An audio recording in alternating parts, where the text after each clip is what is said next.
மாட்டாங்க பன்னீர் சோடா அதில் அப்படின்ட்டு எப்போ கூட போகிறீங்க சார்? நீங்கள் பன்னீர் சோடா சாப்பிட்ற மாதிரி ஐடியா இருக்கா சார்? நாங்கள் சொல்கிறோன்னு நீங்கள் நினச்சி விட்டு நம்மள நினச்சி எல்லாரும் நல்லவங்களா ஆகிட்டீங்களா? எப்படி புரியவே இல்லை எனக்கு.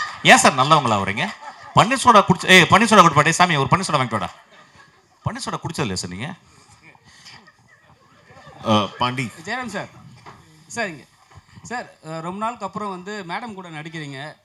அந்த பாண்டிங் எப்படி இருந்தது? ஏன்னா ஃபஸ்ட்டு மாதிரியே வந்து அவங்க டோட்டலாகவே மாறிட்டாங்க. ரொம்ப அமைதியாக பேச ஆரம்பிச்சிட்டாங்க. முதல்ல வந்து ரொம்ப கரெக்டாக வந்து கேள்வியெல்லாம் கேட்பாங்க. இப்போ வந்து எல்லாமே டோட்டலாக சரிப்பா எல்லாம் நம்ம பசங்க தானே பார்த்துக்கலாம்னு சொல்லிட்டாங்க. இப்போ எப்படி இருக்குது அந்த பாண்டிங்கு?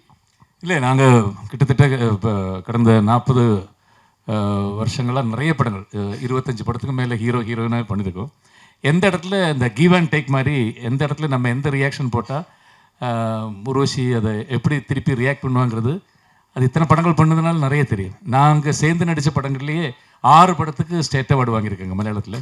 ஸோ அது அப்பப்போ தெரியும். அதனால இந்த படத்தில் எல்லாமே நாம் பண்ணுற ஒவ்வொரு டைலாக்கும், நாம் பண்ணுற ஒவ்வொரு ரியாக்ஷனுக்கும் அவங்க ரியாக்ஷன், அது மாதிரி அவங்க பண்ணுறதுல என்னோட ரியாக்ஷன், அதுதான் இந்த படத்துலேயே ரொம்ப இம்பார்ட்டண்டான விஷயம். அது நல்லா ஒர்க் அவுட் ஆகிருக்கு. அது அவங்களால எனக்கு அது கரெக்டாக தெரியும். நான் இப்படி போட்டால் அவங்க அப்படி தான் அதுக்கு ரியாக்ட் பண்ணுவாங்க.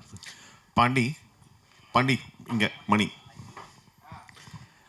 வாழ்த்துக்கள், ரொம்ப நல்லா இருக்கு ட்ரெய்லர் பார்த்தேன். Thank you sir. இப்போது 2 கேள்விகள் எனக்கு உங்ககிட்ட. ஒன்று வந்து ஊர்வசி அம்மா பேசும்போது சொன்னாங்க, இந்த படம் வந்து மலையாள படங்கள் ரொம்ப வேகமாக எடுப்பாங்க, ஆனால் மலையாள படத்தை விட வேகமாக வந்து இந்த படம் எடுத்தது எப்போ ஷூட்டிங் ஆரம்பிச்சு எப்போ முடிச்சிங்கன்னே தெரியல அப்படின்னாங்க. அது ரொம்ப பெரிய காம்ப்ளிமெண்ட்டாக பார்க்குறேன். எத்தனை நாள் எடுத்தீங்க ஒன்று?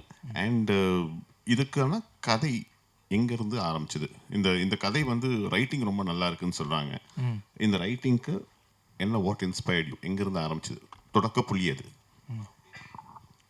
நம்பர் ஆஃப் டேஸ் வந்து சொல்ல முடியாது, ஏன்னா பட்ஜெட்டு பிஸ்னஸ் பற்றி பேசிக்கிட்டு இருக்கிறான். ஒன்றும் இல்லை, 45 நாளில் படத்தை முடிச்சிருக்கோம். 45 நாள் படம், 2 நாள் இந்த ப்ரொமோ சாங்க்கு 2 நாள். அதுக்கு எல்லாமே காரணம் என்னுடைய டீம், என்னுடைய ஆர்டிஸ்ட் தான். ஏன்னா அவங்க ஒன் டேக் ஆர்டிஸ்ட் எல்லாருமே. அப்புறம் இவங்களை வச்சுக்கிட்டு எத்தனை நாள் எடுக்கிறது, அது பெரிய இதுவாக இருந்தது. ஆமாம், 2 ஆமாம் 60 டேஸ் சொல்லலாம். ஆமாம், ஏன்னா 2 கால் ஷீட்டு போகணும், அதனால போனோம். இன்னொன்று, அந்த வீட்டுக்குள்ளே எடுக்கிறது ரொம்ப ரொம்ப கஷ்டம். அம்மா சொன்னது மாதிரி கேமராமேன் வந்து அப்படியே ஃபுல்லாக வீடியோ தெரியாது, ஃபுல்லாக பிளாக் கிளாத்தில் போட்டு மூடிடுவார். சின்ன இடம் தான். அதுக்குள்ளே என்ன பண்ணுவாங்கன்னா, இவங்க பண்ணுற காமெடியை சிரிக்கிறதுக்காகவே கூட்டமாக எல்லாம் மேக்கப் எல்லாமே அப்படியே நின்றுவாங்க. இவங்க காம்போவை பார்த்து சிரிக்கிறதுக்காகவே ஒன்வர்னு போயிட்டே இருக்கும். ஆனாலும் அதுக்குள்ளே வந்து அம்மா சொன்னது மாதிரி அந்த ரைட்டிங் தான் வந்து அந்த சிரிப்பை வந்து அவ்வளோ கொடுத்தது. அதுக்காக இதுவாச்சு. அது ரைட்டிங்காக வந்து அந்த படத்துக்கு நான் 3 வருஷத்துக்கு முன்னாலே எழுதினேன். இது வந்து லாக்டவுன் டயத்துலேயே அந்த கதையை நான் எழுதிட்டேன். ஒரு சின்ன ஸ்பார்க் தான். என்னுடைய Ashwin assistant, couple friendly director இருக்கான்ல, அவன் வந்து ஒரு வெப் சீரிஸ் சொன்னான், இதை பாருங்களேன் உங்களுக்கு ரொம்ப பிடிக்கும் அப்படின்னு சொன்னான். அந்த ஹிந்தியில் வந்து குல்லக் அப்படின்னு சொல்லி சோனியில் இருக்கும் அந்த வெப் சீரிஸ். அதை நான் பார்த்தேன். இதுக்கும் சம்மந்தம் இல்லை, அதை நான் தழுவல் அப்படின்லாம் போட்டுறாதீங்க, அது சீன் எதுவுமே இருக்காது. அதில் ஒரு அப்பா அம்மா 2 ஆம்பளை பசங்களுக்குலாம் நடக்கிற ஒரு கதை. அது வந்து இது சொன்னேன், இது மாதிரிலாம் நான் வந்து ஒரு வாரத்தில் கதை பண்ணிடுவேன்டா அப்படின்னு எங்கள் பண்ணுங்கன்ட்டு போயிட்டான். அந்த சவாலை எடுத்துக்கிட்டு பண்ண இந்த கதை தான் இந்த கதை. அது வந்து அப்புறம் வேறையாக சுவாரஸ்யம் மாறி அதுக்குள்ளே ஒரு கொலை விழுந்தால் எப்படி இருக்கும், அந்த கொலையை யார் இது அப்படின்னு அது வந்து ஒரு கதகளி நான் ஏற்கனவே பண்ணியிருக்கிறதுனால அந்த மூடுக்குள்ளே இதை வந்து ஒரு டார்க் காமெடியாக பண்ணால் எப்படி இருக்கும் அப்படின்ட்டு நான் ஸ்கிரிப்டாக எழுதி தூக்கி வச்சுட்டேன். அப்போ ஜெகண்ணன்கிட்டையும் திவ்யா அவங்க அப்போ வந்தாங்க. அவங்க வந்து வேற ஒரு படத்தில் ஒர்க் பண்ணிட்டு இந்த ஸ்கிரிப்ட் புக்கு எடுத்து கொடுக்கும்போது அவங்க வந்து, சார் இதை உடனே பண்ணுங்கள் சார், இது ரைட்டிங்காக செம்மையாக இருக்குது அப்படின்னாரு. சண்முகராஜ்னு சொல்லி நண்பர் ஒருத்தர், அவரும் வந்து பாண்டியராஜ் ரொம்ப நாளைக்கு அப்புறம் இது வந்து உங்களுடைய ரைட்டிங் அது வேறு மாதிரி இருக்குது அப்படின்னு அவங்க சொன்னதுனால சரி இதை போய் படமாக பண்ணிடலாம் அப்படிங்கிறது. ஒவ்வொன்றும் அதான் ஒவ்வொரு ஆளும் இந்த படத்தை பண்ணுறதுக்கு ஒரு உந்துதலாக இருந்தாங்க. அதில் என் உதவி இயக்குனர்கள் ஜீவான்னு ஒருத்தர் இருக்கிறான். அவன்கிட்ட தான் நான் எழுதி டைப் பண்ண சொல்லுவேன். அவன் பண்ணும்போதே டைப் பண்ணும்போதே அவன் பயங்கரமாக இதுவாகும், சார் செம்மையாக இருக்குது சார், இது ரைட்டிங்காகவே நல்லா இருக்குது அப்படின்னு. அப்போ எல்லாருமே சேர்ந்து இந்த பரிமளன்கோவை என்னை பண்ண வச்சுருக்காங்கன்னு தான் நான் சொல்லுவேன். பண்ணிட்டேன் சார். இங்கே சார், தமிழ் கமல் சாரை வந்து நடிக்க காரணம் என்ன? 7 வருஷத்துக்கு வாங்கின கடனா இல்லை நன்றி கடனா? கடன் நன்றி கடன் ரெண்டுமே இருக்குது. அன்றைக்கி வாங்கின அட்வான்ஸ் மட்டும் கிடையாது. எனக்கு பிரச்சனை வரும் போதெல்லாம் வந்து இவருக்கு தான் ஃபோன் அடிப்பேன். எப்போவுமே இல்லைன்னு சொல்லாமல் கொடுக்குற ஒரு நல்ல நண்பர், ஆத்மார்த்தமான நண்பர். அது மட்டும் கிடையாது, என்னைய வந்து காஸ்ட்லியான ட்ரெஸ் போட்டு பார்க்குறது எல்லாமே வந்து என்னை அவர் ரசிப்பார். என்னை வந்து ரொம்ப அப்பா அவருக்கு ஒரு இந்த கதை வந்து நல்லாயிருக்கு, அவருக்கு இந்த இதை கொடுத்தோம்னா அந்த நட்புக்கு ஒரு மரியாதையாக இருக்கும் அப்படிங்கிற ஒரு இதுதான். அவரை நடிக்க வச்சதுக்கு காரணம் வந்து அவருக்கு அரசியலில் ஆசை இருக்குது, அவர் மூஞ்சியை வெளியில் நல்லா காட்டலாம் அப்படிங்கிற ஒரு நண்பனுடைய ஆசைன்னு வச்சுக்கலாம். மிஸ்கின் சார் இங்கே சார் ஆக்சுவலி கேள்வி பதில் இருக்குது அப்படின்னு தெரிஞ்சோன்னே நிச்சயமாக அரசியல் கேள்வி இருக்கும் அப்படின்னு உங்களுக்கு தெரியும். ஸோ என்ன கேள்வியாக இருக்கும்னு நீங்கள் எதிர்பார்த்தீங்க, என்ன பதில் உங்ககிட்ட இருந்துச்சு? இவ்வளோ காம்ப்ளிகேட் கேள்வி வேணாம், நீங்கள் கேட்டலாம் டேரெக்டாக. நீங்கள் இல்லை இல்லை, நீங்களே எனக்கு புரியுது, you are very smart, I know, I understand totally, but I think you better you emit out that question. Okay sir. இப்போ இருக்கிற சூழல் எப்படி இருக்குது, நீங்கள் இதை எப்படி பார்க்குறீங்க? எக்ஸ்ட்ரானரியாக இருக்குது. உருவசி மேடம், நான் வந்து கண்ணால் பார்த்தேன், நான் வந்து ஒர்க் பண்ணியிருக்கேன் திரு விஜயோட. இப்போ விஜய்னு சொன்னால் கோச்சிக்கிறாங்க எல்லாருமே, எல்லாம் திட்டுறாங்க கீழே, என்னென்ன விஜயா அப்படின்னு. என்னுடைய தம்பி சகோதரர் நாங்கள் யாருமே எதிர்பார்க்கல. ஆனால் எனக்கு ஒரு பெரிய அமைதியாக இருந்துச்சு. என்றைக்கு ஆரம்பித்தாரோ எங்கள் அசிஸ்டன்ஸை சொன்னேன், I think there is going to be another tsunami அப்படின்னு. I think I told him very specifically the day he is going to walk in the Kanyakumari or south extreme, people going to follow him like anything அப்படின்னு சொன்னேன். நான் சொன்னது நடந்துச்சான்னு தெரியாது, ஆனால் deep down I felt that this man will come அப்படின்றது. என்னுடைய ஆஃபீஸில் நிறையா நண்பர்கள் வருவாங்க, டைரக்டர் நண்பர்கள் வந்து நிறையா ரைட்டர்ஸ் வருவாங்க. எல்லாருமே வந்து யாருமே ஒரு சீட்டு 2 சீட்டு தாங்க வருவான்னு கூட அது கூட சொல்லலை, ஒரு சீட்டு கூட வரமாட்டார் அப்படின்னு சொன்னாங்க.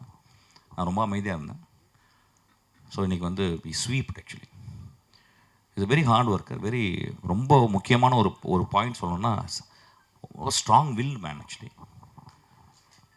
அண்டு இப்போ வந்து அவர் வந்து சினிமாவில் இருக்கும்போது வந்து ஒரு கால் ஷீட்டில் ஹீரோவாக இருந்தார். இனிமேல் வாழ்நாள் முழுதும் ஹீரோவாக இருக்கணும் ஆக்சுவலாக இருப்பார். You will do good actually, will all pray for you, you will do good, you will, I know deep down. நம்ம நிறைய பேர் அவர் பிரச்சாரம் பண்ண போலாம் ரொம்ப கேரக்டர் அசாசினேஷன்லாம் பண்ணாங்க. நான் பழகினது ஒரு 60 நாள், அதுக்கப்புறம் ஒரு 20 நாள் ஆக்சுவலி. அந்த 80 நாட்கள்லாம் ஐ குட் சி, பிகாஸ் நான் நிறைய வாழ்க்கையை படிக்கிறேன், நிறையா யோசிக்கிறேன். Is a great man actually, is a great. இப்போ சொல்லுவாங்க நிறைய பேர் வந்து இதெல்லாம் வந்து தேர்தலுக்கு முந்தி தேர்தலுக்கு முந்தி சொல்ல மாட்டேன், because we are apolitical. We know both the families. எங்களுக்கு தெரியும், எனக்கு உதயம் தெரியும், உங்களுக்கு தெரியும். நாங்கள் தேர்தல் அப்போ நாங்கள் எதுவுமே சொல்லக்கூடாது. We have to keep quiet. There are the places where we have to keep quiet, we have to keep quiet. So I kept quiet actually.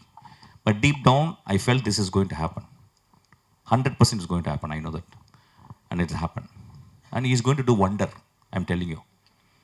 நான் வந்து நிச்சயமாக போய் எந்த ஒரு ஹெல்ப்புக்கும் போகிறதில்ல. அவர் எந்த இடத்துல நான் டிஸ்டர்ப் பண்ண மாட்டேன். டிஸ்டன்ஸ்லேருந்து பார்ப்பேன், டிஸ்டன்ஸ்லேருந்து வாழ்த்துவேன், டிஸ்டன்ஸ் தான் அவருக்கு ப்ரே பண்ணுவேன். இதுக்கு நான் சொல்கிறதுல வந்து கொஞ்சம் கூட எந்த ஒரு அஜெண்டாக்காவும் நான் சொல்லவே இல்லை. He will do great things. நம்ம சொல்லலாம் அவருக்கு என்ன அனுபவம் இருக்குன்னு சொல்லிட்டு. வந்த எல்லாருக்குமே அனுபவம் கிடையாது. அவருக்கு நல்ல மனுஷங்க இருக்கிறாங்க, சகாயம் போன்ற மனிதர்கள் இருக்காங்க. They will teach him. Best people இருக்காங்க, they will teach him. He will do great things to people actually. I know that. Thank you.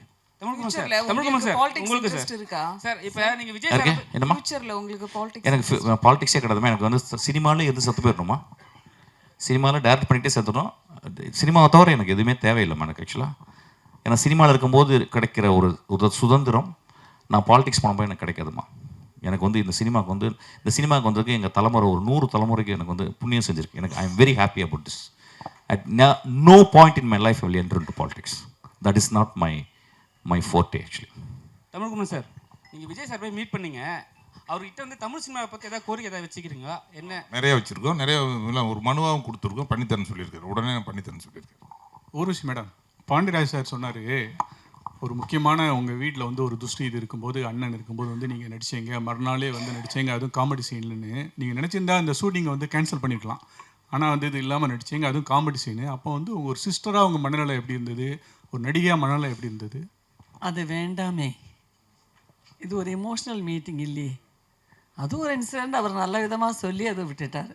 அதை பற்றி நிறைய பேர் அந்த கேள்வி கேட்கக்கூடாதுங்கிறதுனால தான் உங்கள் யாருக்கும் நான் அதை பற்றி சொல்லலை.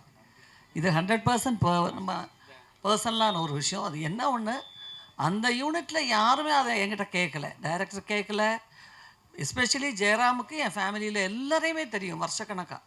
அவர் எதையுமே கண்டுக்கலை. அவர் அதுக்கு முந்தின நாள் எடுத்த காமெடி சீனை பற்றி எல்லாம் பேசி பாண்டியராஜ் எதுவுமே கண்டுக்கலை. ஏன்னா எதையாவது கேட்டாக்கா நம்ம அந்த அந்த இது மாறிடும் இல்லைங்களா? அவர் ஒரு பெருந்தன்மையான ஒரு விஷயம் சொன்னார். நம்ம அதை இப்போ டிஸ்கஷன் வச்சுக்க வேண்டாமே. ஓகே.